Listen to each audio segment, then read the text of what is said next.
నాకు ఈ ఛానల్‌కి సంబంధించి వాట్సాప్ గ్రూప్ అయితే ఉంది. ఈ వాట్సాప్ గ్రూప్‌లో నేను ఎప్పటికప్పుడు గవర్నమెంట్ సర్వీసెస్‌కి అలాగే ఎడ్యుకేషన్‌కి సంబంధించిన న్యూస్ అయితే నేను ఇక్కడైతే పోస్ట్ చేస్తాను. అలాగే దీనికి సంబంధించి నాకు టెలిగ్రామ్ ఛానల్ కూడా ఉంది. ఎవరైనా సరే ఈ టెలిగ్రామ్ ఛానల్‌లో గాని, వాట్సాప్ గ్రూప్‌లో గాని జాయిన్ అవ్వదలుచుకున్న వాళ్ళు కింద డిస్క్రిప్షన్‌లో లింక్ ఉంది. ఆ డిస్క్రిప్షన్‌లో లింక్ మీద ట్యాప్ చేసి ఈ టెలిగ్రామ్ ఛానల్ అలాగే వాట్సాప్ గ్రూప్‌లోనైతే జాయిన్ అవ్వచ్చు. Hi friend. ఈ వీడియోలో నేను చెప్పేది ఏంటంటే ఫ్రెండ్స్, మనకు ఆంధ్రప్రదేశ్‌లో జనవరిలోను అలాగే డిసెంబర్లోను ఏ పథకాలు అమలు చేయడం జరుగుతుంది అంటే సంక్షేమ పథకాలు ఉన్నాయి కదా, ఆ పథకాలు ఏ పథకాలు అమలు చేయడం జరుగుతుంది అనే విషయాన్ని అయితే నేను ఈ వీడియోలో డిస్కస్ చేస్తాను. ఈ వీడియోని అయితే మీరు స్కిప్ చేయకుండా చివరి వరకు చూడండి. చివరి వరకు చూస్తే మీకు మంచి ఇన్ఫర్మేషన్ అయితే దొరుకుతుంది.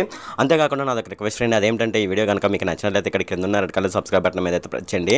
ఇలా మీరు రెడ్ కలర్ సబ్స్క్రైబ్ బటన్ మీద ప్రెస్ చేయడం వల్ల నేను చేసిన ప్రతి ఇన్ఫర్మేషన్ వీడియో అనేది అందరికంటే ముందు అప్డేట్ రూపంలో మీ మొబైల్కి అయితే చేరిపోతుంది.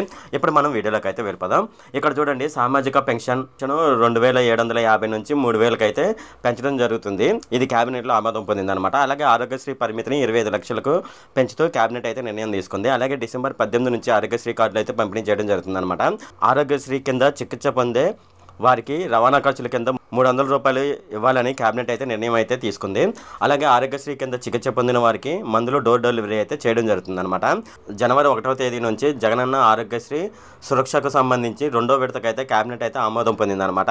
అలాగే డిసెంబర్ 21వ తేదీన జగన్మోహన్ రెడ్డి పుట్టినరోజు సందర్భంగా ట్యాబ్లు అయితే పంపిణీ చేయడం జరుగుతుంది. అలాగే జనవరి 10 నుంచి జనవరి 23 వరకు అయితే మహిళలకు 4వసారి ఆసరాకి సంబంధించిన డబ్బులు అయితే విడుదల చేయడం జరుగుతుంది. సో అలాగే నెక్స్ట్ వచ్చేసేసి జనవరి చివరి నుంచి అయితే చేయూతకు సంబంధించిన డబ్బులు అయితే విడుదల చేయడం జరుగుతుంది అనమాట. అలాగే ఇంటింటికి కుళాయి కనెక్షన్ ఇచ్చేందుకు కేబినెట్ అయితే నిర్ణయం అయితే తీసుకుంది. అలాగే శ్రీకాకుళం, కాకినాడ, విజయవాడ, ఒంగోలు, నెల్లూరు, తిరుపతి, అనంతపురం ప్రభుత్వ ఆసుపత్రులను అయితే క్యాన్సర్కి సంబంధించిన విభాగాలు అయితే ఏర్పాటు చేయడం జరుగుతుంది అనమాట. ఇది ఫ్రెండ్, మనకు నిన్న కేబినెట్ అయితే ఆమోదం అయితే తీసుకుందనమాట ఈ నిర్ణయాలకు. ఇది ఫ్రెండ్ ఈ వీడియో కనుక మీకు నచ్చినట్లయితే ఇక్కడ కింద ఉన్న రెడ్ కలర్ సబ్స్క్రైబ్ బటన్ మీద అయితే ప్రెస్ చేయండి. అలాగే ఈ వీడియోని మీ ఫ్రెండ్స్ అండ్ ఫ్యామిలీ మెంబర్స్కి అయితే షేర్ చేయండి. అలాగే ఈ వీడియో సంబంధించి ఏమైనా కామెంట్లు ఉన్నాయి అనుకోండి, నాకు తప్పనిసరిగా కింద ఉన్న కామెంట్ సెక్షన్లో అయితే తెలియజేయండి.